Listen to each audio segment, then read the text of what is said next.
Astaghfirullah. Qala al-muallif rahimahullahu ta'ala an Abi Dzarrin al-Ghifari radhiyallahu anhu qala qala Rasulullah sallallahu alaihi wasallam ittaqillaha haitsu ma kunta wa atbi'is sayyi'atal hasanata tamhuha wa khaliqin nasa bi khuluqin hasanin. Rawahul Imam Ahmad wa Tirmidzi.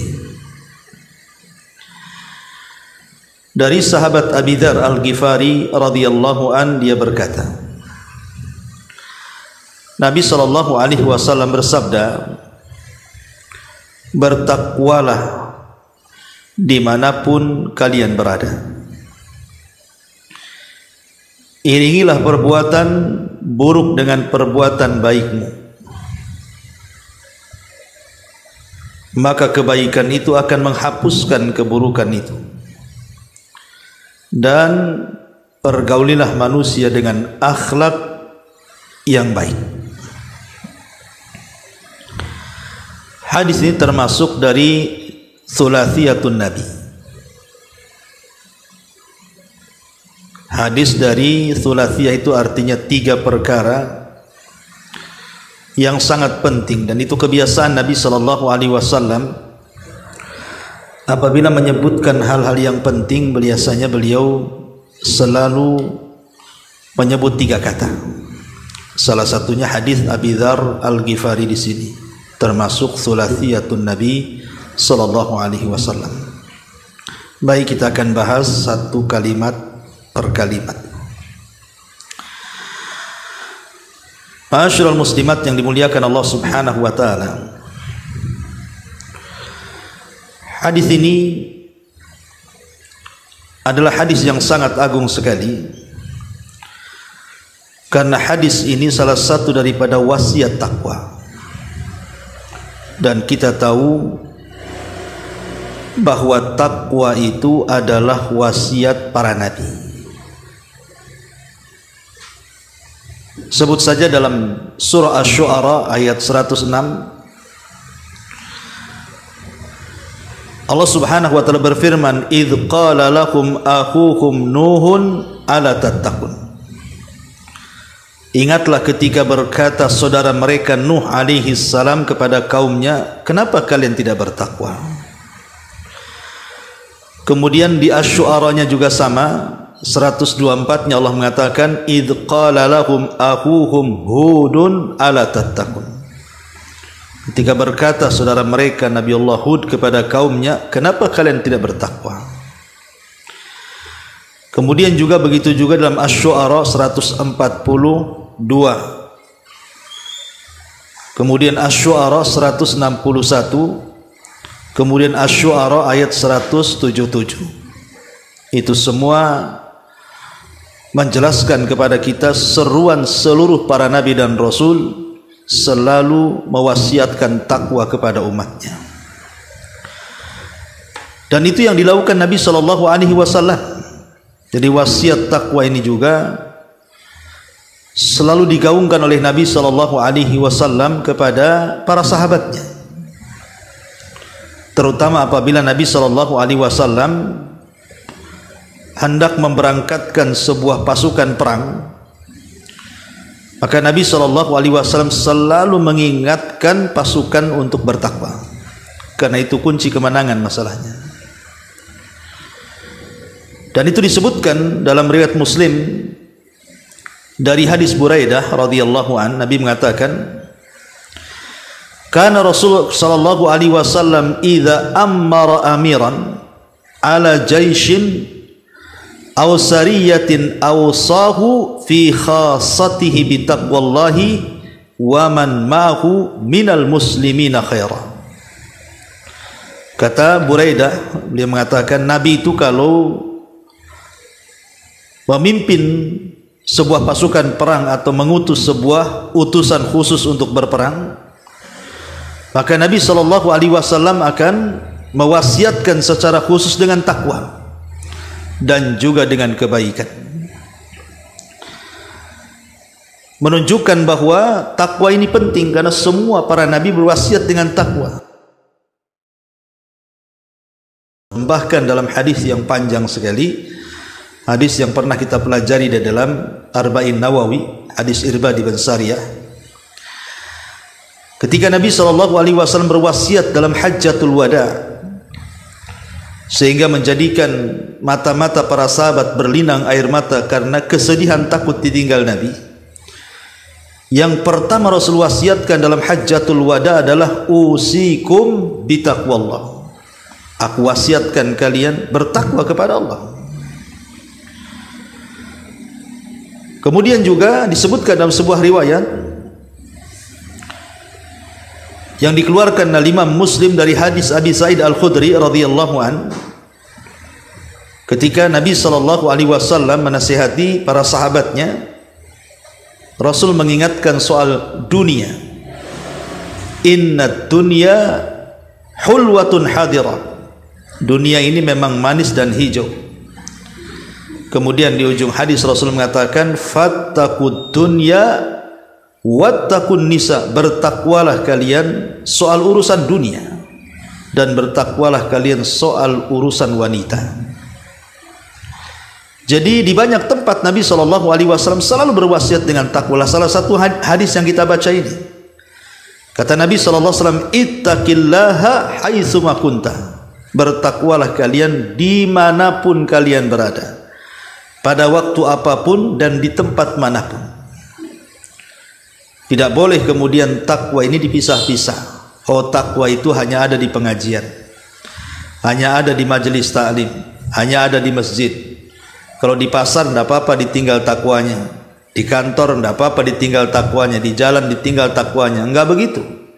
Rasul mengatakan bertakwa di mana saja, mau di rumah, mau di pasar, mau di masjid, mau di majelis ta'lim, mau di sekolah, di mana saja. Tidak boleh melepaskan takwa dari badan kita, karena takwa itu hakikat Islam. Kita tidak boleh melepaskan Islam dari badan kita. Dan para ulama mengatakan alamat yang paling jelas, Bu, ibu itu dikatakan bertakwa kepada Allah itu di dua tempat. Kalau kita bisa mengamalkan di dua tempat ini, itulah alamat yang jelas ibu ini termasuk orang yang bertakwa. Pertama, indal khalawat, ketika kita bersendirian antara kita dengan Allah Subhanahu wa taala.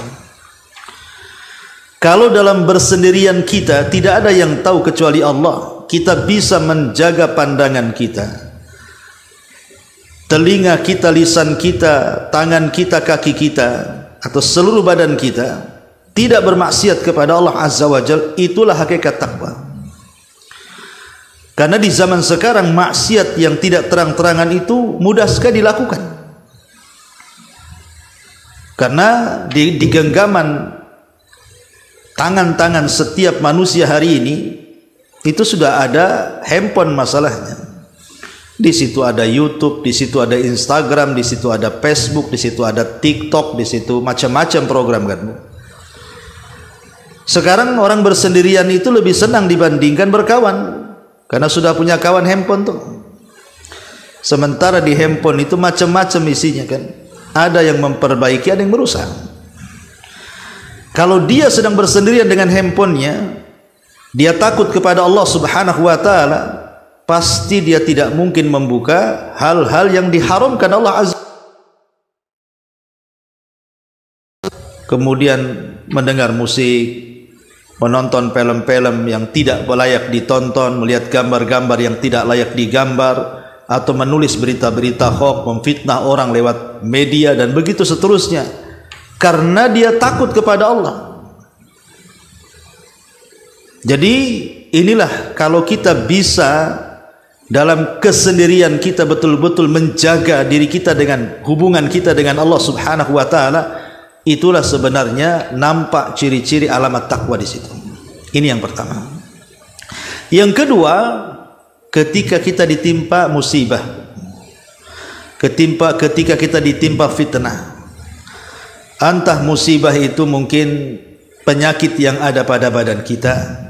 Kita diuji dengan penyakit yang berkepanjangan parah, atau diuji dengan ekonomi kita sehingga kita kemudian kesulitan mencari ekonomi, atau diuji dengan pasangan kita, anak-anak kita, dengan tetangga kita, difitnah orang, digibah orang, dijelek-jeleki orang, disakiti orang, dan begitu seterusnya. Kalau kita bisa bersabar dan terus mengharap pahala Allah Subhanahu wa taala dari kesabaran itu, maka itulah hakikat alamat takwa. Karena di sini ketakwaan kita diuji. Betapa banyak orang-orang yang ketika sakit dia putus asa. Betapa banyak orang-orang yang ketika diuji ekonominya dia putus asa. Akhirnya bunuh diri atau membunuh orang lain. Menyakiti diri atau menyakiti orang lain. Betapa banyak orang yang kemudian diuji dengan keluarganya, akhirnya bercerai-berai tidak karuan. Kalau orang kemudian bisa terjadi fitnah dan musibah, tampak kebaikannya, bahwa kita ini termasuk orang yang bertakwa. Saya ulang, yang pertama, di saat kesendirian kita dengan Allah, kalau kita bisa menerapkan perasaan takut kepada Allah sehingga kita tidak melakukan maksiat. Yang kedua, di saat terkena musibah. Karena banyak kemudian orang-orang di dua tempat ini belum mampu untuk menghindarkan maksiat. Ma'asyiral muslimin yang dimuliakan Allah Subhanahu wa taala, termasuk juga di sini faedahnya. Ketika Nabi SAW mengatakan bertakwalah dimanapun kau berada. Terkadang ada orang yang kalau masuk masjid bertakwa, dia nampak takwanya, nampak khusyuknya, nampak tumanina solatnya gitu kan. Betul-betul lah dia beribadah kepada Allah Subhanahu wa taala. Ketika kemudian keluar dari masjid, perangainya nampak. Terkadang perangainya nampak pendendam, nampak kemudian hasad, dengki, macam-macam. Ya. Jadi takwa itu bukan di masjid saja, tapi takwa juga di luar masjid. Atau ibu-ibu lah yang ngaji di sini, nampaklah takwanya sergap gitu ya. Dari rumah sudah mungkin dandan, pakai pakaian yang syar'i, pakai hijab, pakai niqab, pakai cadar gitu ya. Betul-betul bawa tas, isinya buku, isinya pena, tak tahu kalau ada rotinya kan. Itu nyangu namanya itu. Ya, anggap sajalah umpamanya udah utang. Jadi betul-betul kemudian duduk, nampak takwanya di pengajian itu karena sergap gitu ya. Yang penting jangan tidur aja, Bu.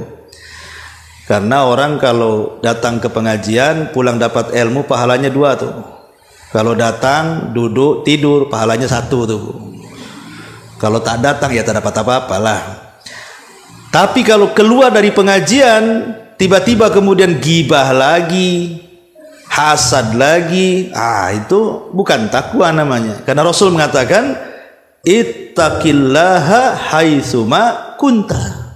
Bertakwalah dimanapun, mau di pengajian, di luar pengajian ya sama saja. Ya, jangan di pengajian baik gitu sama kawannya, pulang pula ke rumah kayak macan sama suaminya, kan nggak mungkin, itu nggak bertakwa. Ya, jadi ini wasiat takwa ini penting, ittaqillaha haitsuma kunta.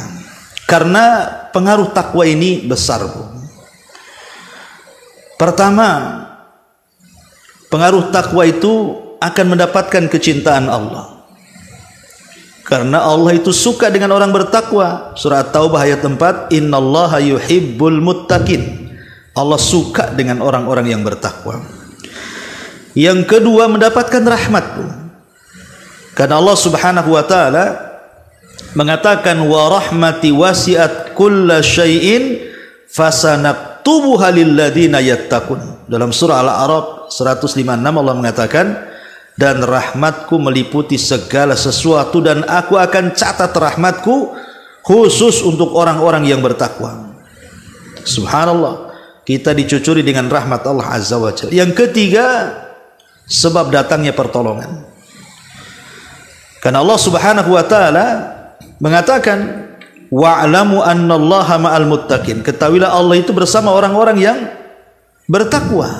Tadi saya sudah contohkan bagaimana Rasul ketika menyiapkan pasukan, wasiat yang pertama takwa, kan itu sebab pertolongan masalahnya, sebab pertolongan kepada Allah, dan maksiat lawan daripada takwa itu sebab kekalahan. Makanya Umar bin Khattab radhiyallahu an ketika menyurati Amr ibn As yang ketika itu hendak merobohkan benteng Iskandariah Mesir, hendak roboh-roboh itu benteng itu, padahal udah bertahun-tahun tuh Amr itu, maka Umar mengirim surat, isinya agar Amr bin As bertakwa dan mengajak bertakwa kepada seluruh pasukannya dan menghindari perbuatan dosa. Setelah kemudian Amr bin As menyampaikan wasiat Umar dan dipraktikkan para sahabat, roboh tuh benteng Iskandariah itu. Jadi takwa ini adalah sebab pertolongan Allah Azza wa Jalla. Termasuk juga takwa adalah cahaya hati. Maksudnya orang yang bertakwa itu akan luas hatinya, Bu. Orangnya tidak stres, tidak mudah galau, tidak mudah gundah, ceria terus, karena setiap kesulitan itu akan terurai dengan takwa. Bukankah Allah yang mengatakan wa man yattaqillah yaj'al lahu makhraja, dan itu disebutkan dalam surah At-Talaq, kan itu ayat 3, barang siapa yang bertakwa kepada Allah, Allah carikan jalan keluarnya. Ketika kita sedang sempit menghadapi masalah, tiba-tiba ada jalan keluar, lapanglah dada kita. Itu disebabkan takwa. Takwa itu mendatangkan keluasan hati, mudah berpikir, mudah mencari jalan keluar. Dan takwa juga bisa melapangkan semua masalah. Jadi urusan-urusan yang kita hadapi itu, karena tadi mungkin dari lapang dada, akhirnya urusannya bisa terselesaikan. Karena Allah mengatakan wa man yattaqillah yaj'al lahu min amrihi yusra. Dalam At-Talaq ayat 4-nya, barang siapa yang bertakwa kepada Allah, Allah menjadikan semua urusannya mudah. Bagaimana tidak mudah, Bu? Allah ikut campur tangan di situ. Karena takwa itu menyebabkan ma'iyatullah, kebersamaan Allah dengan kita. Coba bayangkan, Allah yang membuat masalah, Allah juga yang mengurai masalah. Apa tidak senang tuh? Itulah yang menjadikan kenapa kemudian takwa itu seluruh urusan cepat kelar. Ya, wa man yattaqillah yaj'al lahu min amrihi yusra. Siapa yang bertakwa kepada Allah, Allah jadikan seluruh urusannya menjadi mudah di matanya dan bisa meluaskan rizki. Takwa itu bisa meluaskan rizki. Bukankah Allah yang mengatakan walau anna ahlal qura amanu wattaqau lafatahna alaihim barakatan minas samai wal ardi. Dalam surah Al-A'raf 96 Allah mengatakan, kalaulah penduduk negeri ini mau beriman dan bertakwa, maka kami akan turunkan barakah dari langit dan Allah akan tumbuhkan barakah dari bumi. Lihat, kalau seandainya penduduk negeri ini beriman dan bertakwa nih, berkah di mana-mana. Ya. Ma'asyiral muslimat yang dimuliakan Allah Subhanahu wa taala, termasuk juga takwa ini juga sifatnya wali-wali Allah. Sifatnya wali-wali Allah. Dan dia bisa lebih mendekatkan diri kita dengan Allah Subhanahu wa taala. Dan itulah bekal yang memang dianjurkan Allah untuk dibawa mati. Jadi takwa itu bekal yang dianjurkan Allah untuk dibawa mati. Allah mengatakan wa tazawwadu fa inna khaira zadit taqwa. Berbekalah kalian karena sebaik-baik bekal adalah takwa. Oke, kalau kita sudah tahu nih, ini pengaruhnya takwa ini luar biasa, ya. Lalu takwa itu apa? Pertanyaannya kan begitu. Apa sih takwa itu? Apakah takwa itu singkatan Batak dan Jawa? Bukan, ya. Takwa itu ada definisinya. Ali radhiyallahu an pernah ditanya soal takwa. Apa sih takwa itu, ya Amirul Mukminin, ya Ali? Maka Ali radhiyallahu an mengatakan, at-taqwa al-khawfu minal jalil wal amalu bitanzil wal qana'atu bil qalil wal isti'dad li yaumir rahil.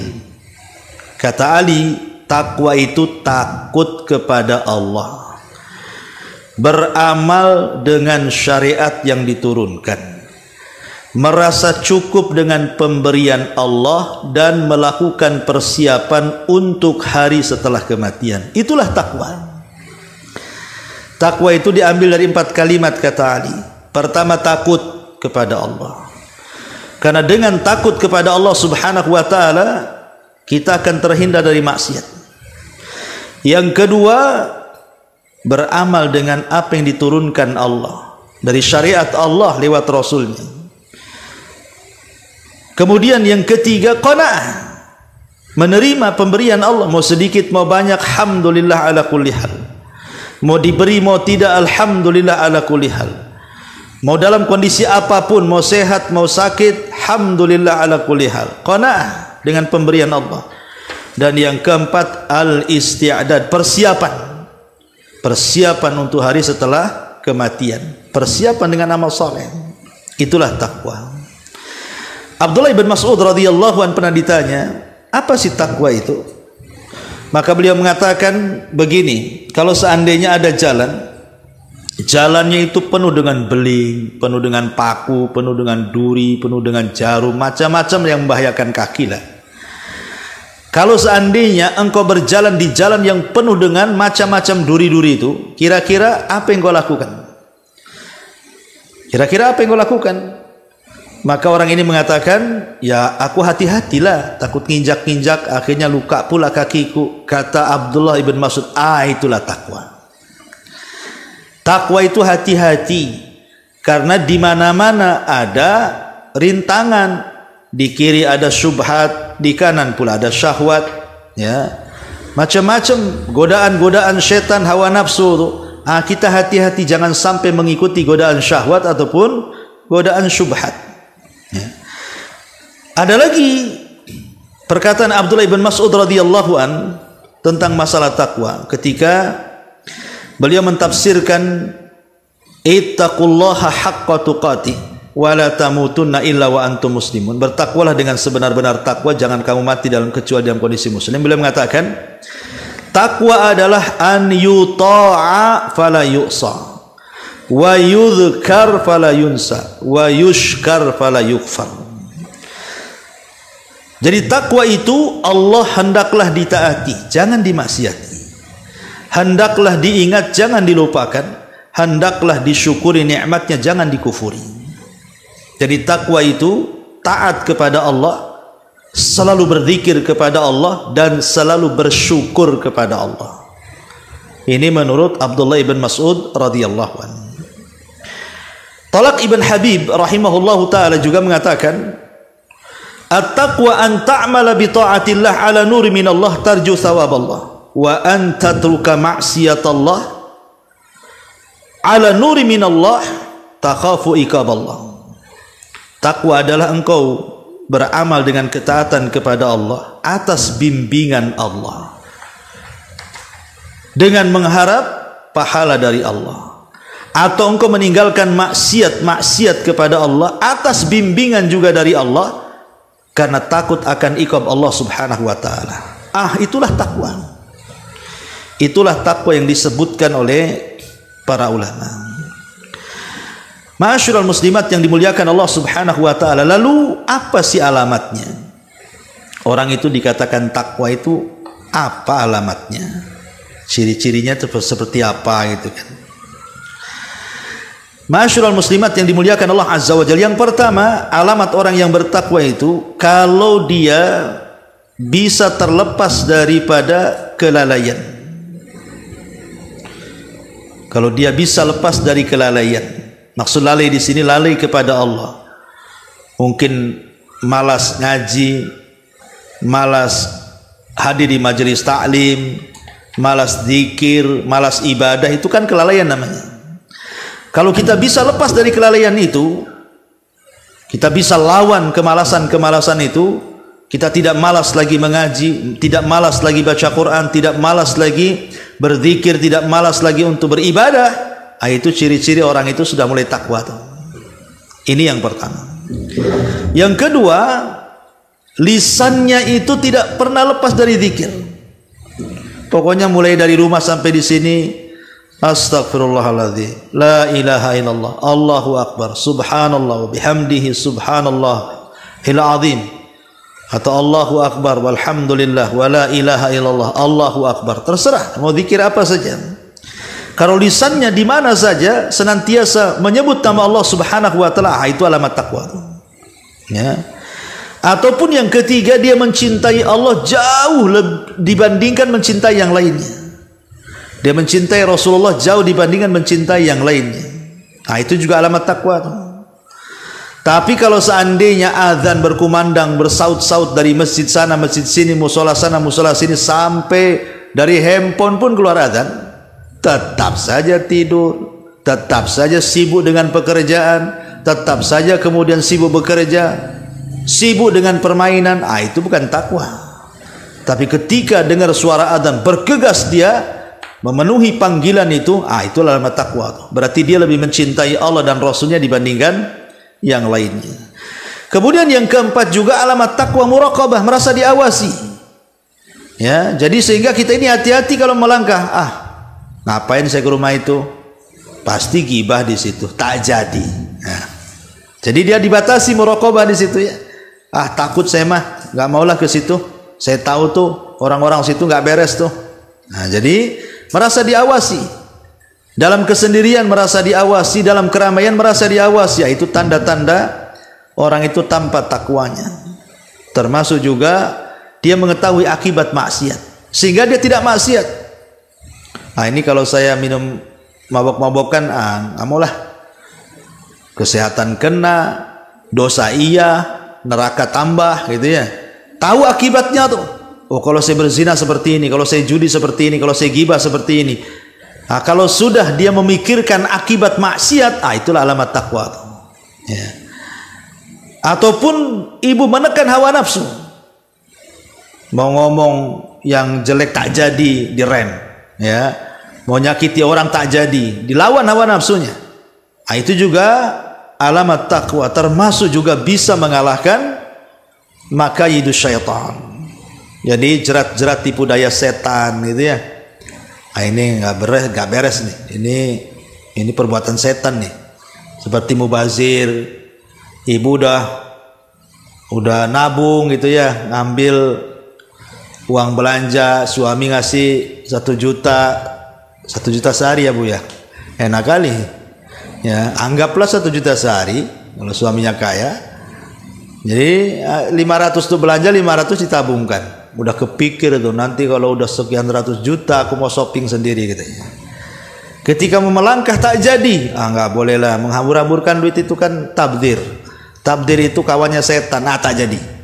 Jadi dia melawan makaidu syaitan namanya.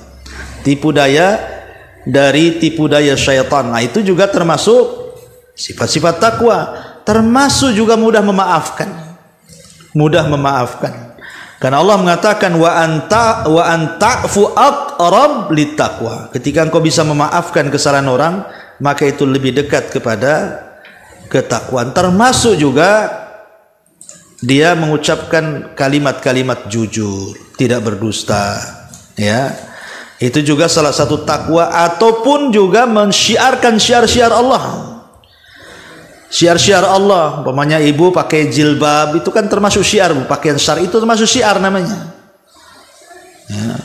Ataupun umpamanya Idul Fitri nampak gitu ya, rame kesana kemari silaturahim, itu syiar, kita menampakkan syiar-syiar Allah, maka itu juga salah satu termasuk orang yang bertakwa. Wa man yu'adzim sya'airallah fa innaha min taqwal qulub. Siapa yang mensyiarkan syiar-syiar Allah itu bagian daripada ketakwaan hati. Dan banyak lagi ini sebagiannya. Intinya bahwa takwa itu secara global menjalankan perintah dan menjauhi larangan Allah Subhanahu wa taala. Ini yang pertama.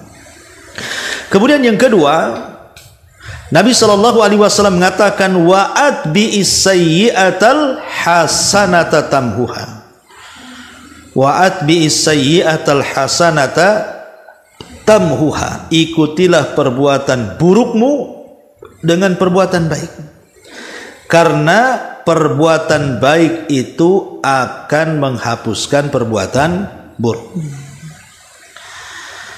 Ada sebagian para ulama mengatakan maksudnya perbuatan baik yang bisa menghapuskan perbuatan buruk itu adalah yang sama-sama keburukan dan kebaikannya. Artinya kalau keburukannya dilakukan oleh lisan, maka lakukan kebaikan juga dengan lisan. Kalau keburukannya dilakukan dengan perbuatan, maka lakukan juga kebaikan dengan perbuatan. Contoh, umpamanya ibu anggap saja suka ghibah, itu kan lisan tuh. Itu kan sebuah perbuatan buruk namanya, dengan lisannya. Ngomongin orang atau suka mencela, naudzubillah, atau suka melaknat, suka mencaci, suka memaki. Pokoknya dosa-dosa lisan. Maka kebaikan yang bisa menutupi dosa lisan adalah dengan kebaikan lisan lagi. Ya dengan cara apa? Istighfar, kemudian berzikir, kemudian meminta maaf kepada yang digibahinya kalau itu gibah, kemudian memuji orang yang digibahinya yang tadinya menjelek-jelekan sekarang dipujinya, kan gitu Bu ya. Jadi seperti itu. Kalau kita ghibah berarti kita harus mengganti dengan kebaikan yang sama dengan lisan kita.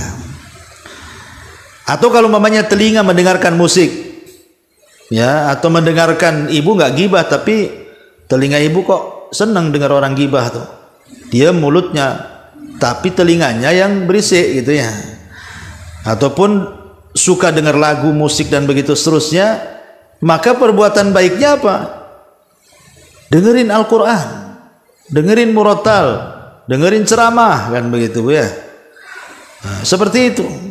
Atau kalau dalam bentuk perbuatan anak muda belum kawin, ya, dia berzina, terjerumus kepada zina, ya kebaikannya cepat kawin, kan begitu, supaya halal, supaya keburukannya tertimpa dengan kebaikannya. Atau umpamanya orang yang contoh saja melakukan riba, umpamanya kan, orang melakukan riba, itu kan dosa riba itu. Nah, cemana kebaikannya? Ya, kalau dia melakukan riba, pertama dia buang uang ribanya, kemudian bersedekah. Usahakan jangan beriba dengan keuntungan, jual beli. Nah, jadi supaya Allah mengatakan wa yamhaqur riba wa yurbi shadaqat, rajin bersedekah, alihkan ke jual beli. Nah, itulah maksudnya lakukan kejahatan dengan kebaikan yang sama. Kalau kejahatannya dengan lisan, berarti lakukan dengan kebaikan lisan. Kalau kejahatannya dengan perbuatan, lakukan dengan perbuatan baik dalam segi perbuatan. Kalau seandainya dosanya tidak terang-terangan, maka lakukan juga pahala yang tidak terang-terangan. Umpamanya kita berbuat dosa yang tidak ada yang tahu kecuali Allah, lakukan hal yang sama. Lakukan kebaikan yang tidak ada yang tahu kecuali dengan Allah Subhanahu wa taala. Entah zikir sendiri, istighfar sendiri, nggak ada yang tahu. Itu maksudnya wa atbi sayyi'atal hasanata tamhuha. Ikutilah perbuatan burukmu dengan perbuatan baik, niscaya kebaikan itu akan menghapuskannya. Syekhul Islam Ibn Taimiyah rahimahullahu taala ketika beliau menyebutkan tentang 10 sebab seorang hamba itu akan dihapuskan dosanya. Apa yang menjadikan hamba itu bisa dihapuskan dosanya? Maka beliau menyebutkan 10 sebab. Saya sebutkan secara singkat. Pertama, bertobat. Dengan tobat itulah hapus dosa kita. Yang kedua, dengan istighfar. Dengan istighfar itulah hapus dosa kita. Yang ketiga, yang disebutkan dalam hadis ini yang kita sedang kaji, mengikuti perbuatan buruk dengan perbuatan baik, maka perbuatan baik bisa menghapuskan dosa keburukan. Kemudian yang keempat, doa orang-orang yang beriman dalam sholat jenazah ketika kita meninggal, kemudian saudara-saudara kita yang menyolatkan mendoakan kita, maka itu juga penyebab dosa-dosa kita akan diampuni. Termasuk yang kelima, amalan kita sebelum meninggal. Umpamanya kita ini wakaf, sedekah, ketika kita meninggal mengalir, ya amalan-amalan itu ke kuburan kita, itu diantara sebab kita akan diampuni dosa-dosa kita. Termasuk juga yang nomor 6, syafaat Nabi, itu juga bisa menghilangkan dosa-dosa kita. Termasuk yang ke-7, musibah yang menimpa kita kalau kita sabar, kemudian mengharap pahala Allah, itu juga bisa menghapuskan dosa-dosa kita. Kemudian yang nomor 8, seseorang merasa takut dengan kondisi hari kiamat. Jadi dari dunia itu sudah terpikir nih tentang kiamat ini, tentang kondisi setelah kematian, tentang kondisi dibangkitkan, sehingga timbul rasa takutnya. Itu juga bisa menggugurkan dosa, kata Ibnu Taimiyah. Termasuk juga apa yang terjadi dalam kubur, dari fitnah kubur. Kalau kita bisa menjawab, maka kita akan terhindar dari adab-adab yang Allah akan berikan kepada kita. Dan yang terakhir tentu kembali kepada rahmat Allah. Tapi di sini yang ingin saya jelaskan adalah salah satu poin dari Syekhul Islam Ibnu Taimiyah dari 10 poin ini adalah mengikuti perbuatan yang jahat dengan kebaikan. Itu diantara syarat dari syarat-syarat tobat. Jadi syarat tobat itu kan selain daripada menyesal, kemudian berjanji tidak mengulang, gitu Bu ya. Kemudian juga berusaha untuk meninggalkan yang maksiat yang dilakukan. Lah, yang keempat adalah dengan cara mengikuti perbuatan jelek dengan kebaikan, perbuatan dosa dengan kebaikan. Itulah diantara syurutut taubat namanya, syarat-syarat tobat. Ya, karena dulu ada seorang laki-laki di zaman Nabi, anak muda Bu, di zaman Nabi itu, dia berkhalwat dengan seorang wanita. Ingat, dosa kecil di mata para sahabat itu besar. Kalau dosa besar di mata kita jadi kecil pula. Itulah bedanya ya. Kalau dosa kecil di mata para sahabat itu dianggap besar. Tetapi kalau dosa besar bagi kita pula dianggap kecil, diremehkan malah. Ya. Jadi ada anak muda ini berkhalwat dengan seorang wanita. Dia tidak berzina, ya mungkin pegang-pegang gitu saja. Tapi dia merasa bersalah, datang kepada Nabi. Ya Rasulullah, inni fa'altu dzamban azim. Aku sudah melakukan dosa besar, katanya. Padahal itu dosa kecil kan, berkhalwat itu.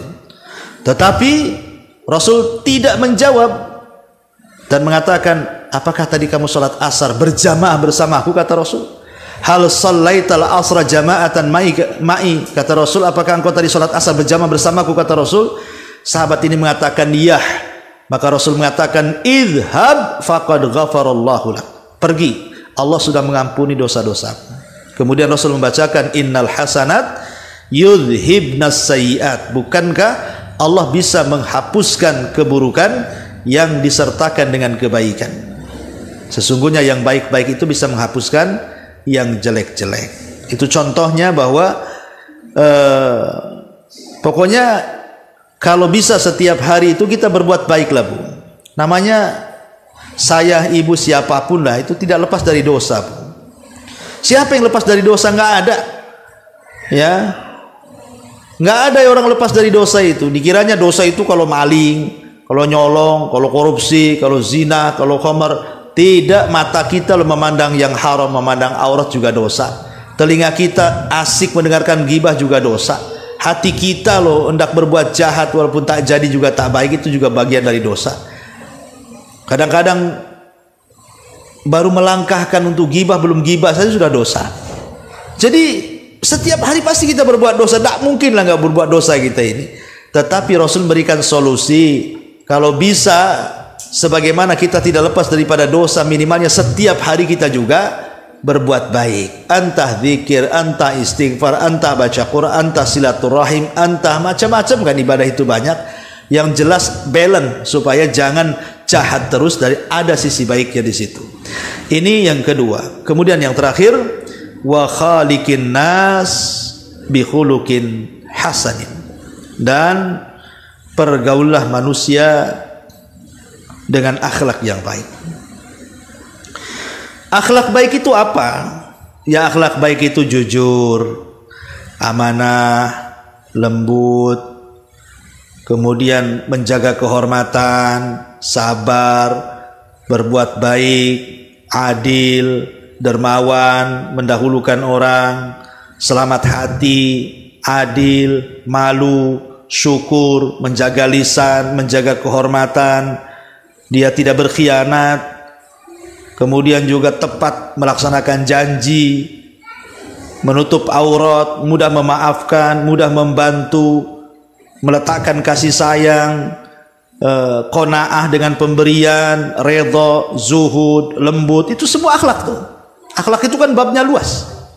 Ya, bahkan Aisyah radhiyallahu anha pernah mengatakan bahwa akhlak itu ada 10. Kata Aisyah, akhlak itu ada 10. 1, jujur dalam bicara. 2, jujur mengerahkan segenap kemampuan dalam ketaatan kepada Allah. 3, memberi kepada orang yang meminta. 4, membalas kebaikan orang yang berbuat baik. 5, bersilaturahim. 6, menunaikan amanah. 7, berbuat baik kepada tetangga. 8, berbuat baik kepada tamu. 9, inti semua itu ada di malu. Dan perawi hadis tidak menyebutkan yang ke-10-nya. Jadi itulah akhlak. Jujur dalam bicara, tidak mudah dusta. Jangan ngajari anak berdusta. Ya, jujur dalam bicara, jujur dalam ketaatan. Kemudian memberi kepada orang yang meminta, membalas kebaikan, silaturahim, menunaikan amanah, berbuat baik kepada tetangga, berbuat baik kepada tamu, dan malu. Ini semua akhlak. Dan akhlak ini mudah sebenarnya, tapi kalau lihat pahalanya luar biasa. Kata Nabi SAW, orang yang akan diberikan pahala karena memiliki akhlak yang baik itu. Kata Rasul, innal mu'min la yudrika bi husni khuluqihi darajatas saimil qaim. Jadi nanti pada hari kiamat, Bu, Allah akan mengumpulkan 2 kelompok. Ini kelompok yang pertama, ahli puasa, ahli sholat, ahli sedekah, ahli ibadah, tapi akhlak tak ada. Yang satunya bukan ahli, ya sholat wajib tapi tak sholat sunnah gitu ya. Ya zakat iya tapi sedekah kurang. Puasa sunnah jarang tapi Ramadan puasa. Ya dia wajib-wajib aja, tapi akhlaknya baik, Bu. Apa kata Rasulullah? Terkadang akhlak yang baik itu lebih tinggi tingkatannya daripada orang yang rajin puasa sunnah dan sholat tahajud. Ya. Karena ibadah-ibadah yang sifatnya manfaatnya untuk diri sendiri, Bu, itu bisa dibatalkan dengan akhlak yang buruk. Contoh umpamanya ketika ada seorang laki-laki datang kepada Rasulullah, Rasul, saya ini punya tetangga tuh seorang ibu. Oh, kalau malam sholat malam tidak pernah tinggal. Kalau siang puasa sunnah tidak pernah tinggal. Kalau sedekahnya rajin. Suka berbuat baik dan kebajikan. Tapi penyakitnya satu, wahai Rasul. Apa itu kata Rasul? Kata dia, tu'dhi jiranaha bilisannya. Itu lisannya setajam silet, wahai Rasul, sama tetangganya tuh. Apa kata Rasul? La khaira fiha. Oh, itu tetanggamu yang itu tak bagus itu. Hiya min ahli nar, pasti dia masuk neraka, kata Nabi. Lihat, kurang apa sholat malamnya, dia ahli sholat malam. Kurang apa puasanya, dia ahli puasa. Kurang apa sedekahnya, dia ahli sedekah. Tapi tak kurang-kurang juga dia menyakiti tetangganya. Itu masalahnya, ya. Jadi akhlak ini bisa menandingi semua ibadah sunnah. Makanya wajar kalau Nabi SAW mengatakan bahwa akhlak inilah yang menjadikan pemberat timbangan. Ma min syai'in athqal fil mizanil mu'min yaumal qiyamah min khuluqin hasan, kata Rasul. Tidak ada sesuatu yang bisa memberatkan timbangan pada hari kiamat kecuali akhlaknya yang baik. Bahkan tidak ada amalan yang ringan yang paling banyak memasukkan manusia ke surga melebihi akhlak. Aktsaru ma yudkhilun nas al jannah ahasinuhum akhlaqa. Kebanyakan orang masuk surga itu karena baik akhlaknya, Bu.